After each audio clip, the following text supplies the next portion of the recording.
गए जी हैं वरिष्ठ प्रचारक जी, उनकी जान को भी खतरा है। वो मुझसे 1000 बार बोल चुके कि तो बेटा मुझको आपके यहाँ से तू दीनदयाल ले जी चल। की भी तो जान को खतरा था।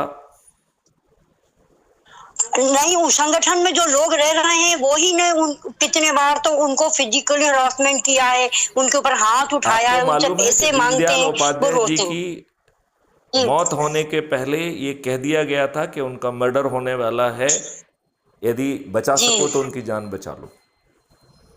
तो भाई साहब मेरी भी यही अपील है, कोई नहीं सुनने को तैयार है, कोई भी नहीं सुन रहा है संगठन में। वो जयंती लाल हो, सुरेंद्रन जी हो जो दिल्ली में बैठे हैं, यहाँ का तो वो गुर्जर वो तो है ही, वो 420 यहाँ की गाड़ी उसने बेच दी, लाखों रुपया खा डाला। और भी लोग शामिल हैं संगठन के, जो कुछ ना कार्यालय मंत्री हैं पूरा, और जितनी भी गोंड आदिवासी महिलाएं आ रहे हैं अर्चना वहीं पे मिश्रा लड़के रह रहे हैं वीरांगना झांसी जी। बन जाइए। जी सरफरोशी की तमन्ना अब हमारे तमन्ना दिल में है, हमारे दिल देखना में है जोर कितना कितना है, बाजुए जोर कातिल कितना में है। बाजुए कातिल में और है। मैं आपको एक चीज फिर से कहना चाहता हूं, मुझे बहुत अच्छा लगता है, मैं हमेशा जी भाई साहब हमेशा जो है जी मैं मैथिली शरण गुप्त की मतलब अपनी मतलब जी राष्ट्र कवि की एक कविता को जी हम हमेशा जी पढ़ते हैं, वो आपको भी पढ़ के सुनाएंगे। जी नर हो न निराश करो जी मन को, नर हो न जी निराश नर करो मन होना को, कुछ काम करो कुछ काम करो, जग में रहकर कुछ मतलब नाम करो। यह जन्म हुआ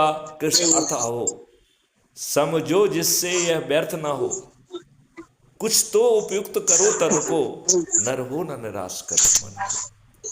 समलो समलो बिल्कुल कि सुयोग न जाए चला, जी कब व्यर्थ हुआ सदुपाय भला। समझो जग को न निरस अपना, पथ आप प्रशस्त करो अपना।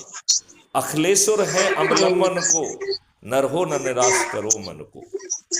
जब प्राप्त जी तुम्हें सब तत्व यहाँ, फिर जा सकता है सत्य कहाँ।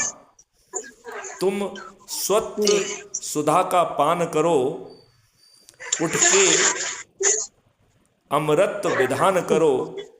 दो रूप जी रहो भव कानन को, नर हो न निराश करो मन को। निज गौरव हाँ का भाई साहब निज गौरव का नित ज्ञान रहे, हम भी कुछ हैं यह ध्यान रहे। मरणोत्तर गुंजित गान रहे, सब जाए अभी पर मान रहे। कुछ हो न जी तजो निज साधन को, नर हो न निराश करो मन को। कुछ काम करो कुछ काम करो, जग जल में करो रहकर कुछ नाम करो। यह जन्म हुआ किस अर्थ हो, समझो जिससे ये व्यर्थ ना हो। कुछ तो उपयुक्त करो तन को, नर हो न निराश हाँ करो मन को।